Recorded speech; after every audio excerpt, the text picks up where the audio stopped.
ajoute à la discussion le veston de la Floride, Patrick, qui est avec nous toujours. Patrick, on parle de l'expérience de vivre des finales. Tu as vécu une finale de conférence.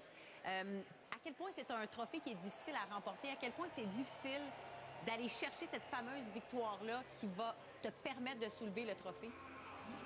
Oui, c'est là, vous me replongez dans des souvenirs, des beaux souvenirs, mais des souvenirs douloureux également. En 2003, on avait terminé premier dans la Ligue nationale, donc il y avait beaucoup de pression, beaucoup d'espoir, en fin de compte, d'aller jusqu'en finale de la Coupe Stanley. On a perdu contre la deuxième meilleure équipe, qui était les Devils du New Jersey.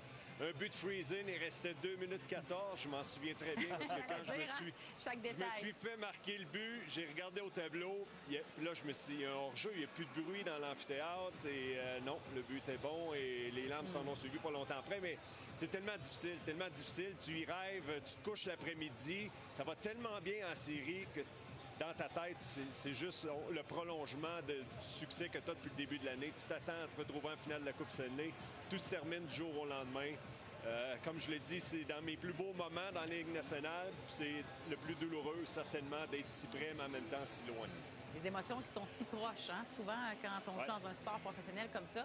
Toi, Michel, tu as vécu une finale en 2008, perdu en finale. Perdu en 6 matchs. Écoute, même si on avait commencé des séries, on avait une jeune équipe. On avait commencé les séries avec... On avait trouvé beaucoup de difficultés contre les Red Wings de Détroit. On a commencé à se sentir à l'aise lors du 3e match. Là, tu gagnes ton 3e match. On a perdu le 4e match. On va gagner en surtemps lors du 5e match. Puis là, on retournait à la maison.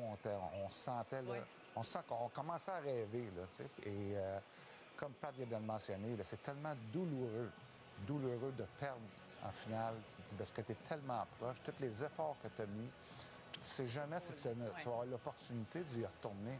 Tu penses que tu vas y retourner, mais dans la réalité, il y a beaucoup de joueurs qui n'ont pas cette chance-là de retourner.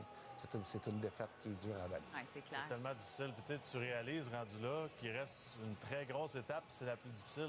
Tu as gagné 3 rondes, puis là, tu arrives, puis tu regardes l'autre équipe lors du premier match, tu te dis, OK, ça va être long, là, pas à peu près, parce que tu respectes beaucoup l'adversaire. Moi, dans mon cas, mon expérience, ça a fait mal, puis ça fait encore mal.